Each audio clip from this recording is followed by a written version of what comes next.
Hello everyone, good morning. আমি Pritam sir বলছি এবং তোমাদেরকে আজকে যে গুরুত্বপূর্ণ কথাটা আমি বলবো সেটা ভালো করে শুনবে। প্রথম পয়েন্ট হচ্ছে 2026-এ কিন্তু সময় মতোই জিলেট হবে।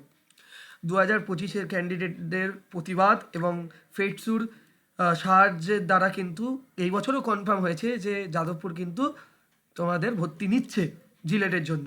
সেকেন্ড পয়েন্ট বলা হয়ে গেল এবং থার্ড পয়েন্ট যেটা, মাত্র আর 6 থেকে 7 মাস বাকি আছে। যদি তোমার কেরিয়ারটাকে ভালো করতে চাও, তোমার বাড়ির লোককে যদি ফাইন্যান্সিয়াল বার্ডেনের থেকে বাঁচাতে চাও এবং সেই টাকাটা তোমরা নিউ টেকনোলজি এবং নতুন কিছু শেখার জন্য সেটাকে ইনভেস্ট করতে চাও, তাহলে এটাই সঠিক সময় কিন্তু জিলেট পড়ার। কারণ এর পরে কিন্তু আর টাইম নেই ভালো র্যাঙ্ক করার, এটা বোঝো তোমরা। একটা গভর্নমেন্ট কলেজে পড়লে তোমার বাড়ির লোকের অনেক হেল্প হবে, ফাইন্যান্সিয়াল অনেক হেল্প হবে, যেই টাকাটা তোমরা অন্যান্য টেকনোলজি যেগুলো কিনা আজকালকার দিনে মার্কেট চাইছে সেগুলো শেখার জন্য ইনভেস্ট করতে পারবে।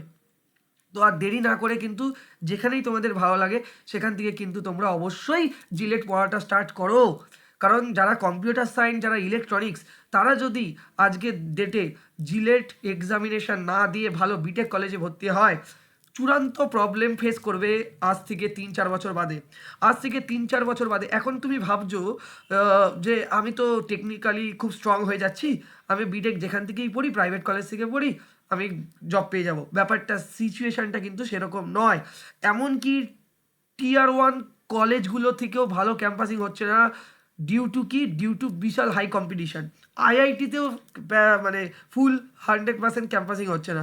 তো সেখানে ভাবো, সেখানে তুমি 4-5-6 লাখ টাকা দিয়ে তুমি বিটেক পড়লে কোনো একটা প্রাইভেট কলেজ থেকে, এবং তুমি শেষমেশ গিয়ে জব পাচ্ছ না, বা পেলেও তুমি বিটেকের যে মানে যে বিটেকের রেসপেক্টে যে অ্যামাউন্টের জব পাওয়া উচিত সেটা তুমি যদি না পাও, সেটা কিন্তু তোমার কাছে খুব ফ্রাস্ট্রেটিং হবে।